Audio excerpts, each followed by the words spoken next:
قصتنا هذه المرة هي قصة دينا إسماعيل ممدوح، سنها 16 سنة، متزوجة منذ عامين، يعني كان عمرها 14 سنة. لديها حاليا طفل واحد عمره 4 شهور. والدها أجبرها على الزواج كما أجبر 2 من أخواتها لصعوبة ظروفه المادية وعدم قدرته على الإنفاق عليهن، فوافقت على الزواج طمعا في حياة أفضل، لكن ما حدث كان عكس ذلك تماما. دعونا نرى هذا التقرير ومن ثم نكون مع دينا ومع والدها أيضا.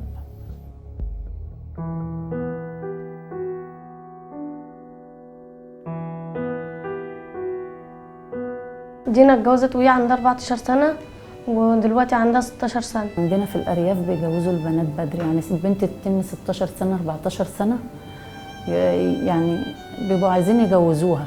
هو أنا وافقت يعني عشان حسيت يعني والدي تعبان أوي وكان نفسه يعني يسطرنا وكده. في مشاكل ما بين دينا وجوزها بسبب الشغل ان هو عاطل، وهي عندها 14 سنة وهو عنده 19 سنة، الاتنين كانوا صغيرين. والمأذون قال لازم يدفع فلوس، فكتب عرفي لحد ما هم يدفعوا الفلوس ويكتب شرعي ما تتم سن 18. يعني مش مبسوطة ان بسبب الاقساط اللي علينا، ويعني شايلة هم برضك الاقساط بتاعت الحاجة بتاعتي. دايما هي في مشاكل، حاسة أنا اللي في المشاكل دي مش هي، والشتيمة والإهانة والحاجات دي هي أنا اللي بتشتم بيها. دي نختي شالت حمل مش كانش حملها دلوقتي في السن ده. أنا ما كانش نفسي أتجوز بدري خالص، كان نفسي يعني أفضل يعني مستنية لغاية ما أطلع يعني زي أي بنت.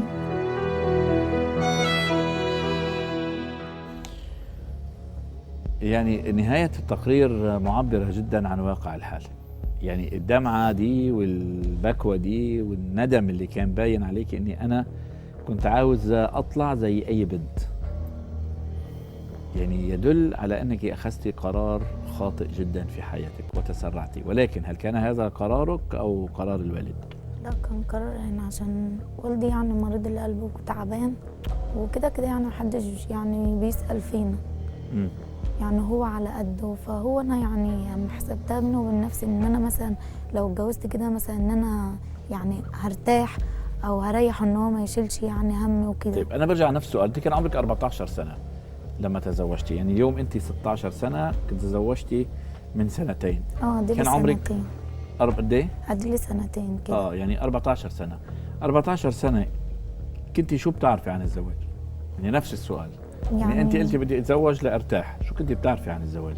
يعني كنت بحسب يعني هو لما جه اختارني يعني كده من غير حاجه، يعني كنت بحسب ان هو مثلا هيجيب لي حاجتي، يعني هيعاملني حلو كده، يعني الحياه عاديه، يعني انا حسبتها كده.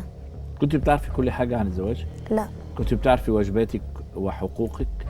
لا، يعني مثلا اللي انا كنت اعرفه يعني مثلا اغسل لزوجي، احضر له اكله بس. ده اللي انا بس اعرفه. كنت تعرفي تحضري اكل وتغسلي في السن ده؟ لا طبعا. كنت بغسل فين بس، يعني كانت والدتي كنت ببعت لها الهدوم كانت بتغسلها، ما عنديش حاجه خالص. كنت عايشه عادي يعني السنه دي عادي، بس تاني سنه بقى يعني كانت بقى ابتدت حماتي تذلني وكده وتقول لي يا جعانين يا مقطوعين يا شحاتين على الجوامع وكده. يعني هو انا يعني كان نفسي فيه بس ان هو انا اطلع زي اي واحده. ومن اول يوم رمضان وهي طيحاني في بيت ابويا عشان غسلت بس على غسالتها، وهي الشهر المفترج ده اللي انا بقوله هو الصح، ما بكدب ولا كلمه. حياتي نفسي بس اطلع زي اي واحده يبقى عندي حاجتي وبس، بدل الذل اللي انا شايفاه معاها مش اكتر. طيب زوجك شو رايه من هالموضوع؟ علي ساعات بيمشي على كلامها ويقول لي خدي وزرتينك وامشي، انت جايب بحتتين هدوم، وزرتينك وامشي. وزرتينك وامشي. انت جايب جلابيتين خديهم وامشي، مالكيش عندي حاجه اكتر من كده.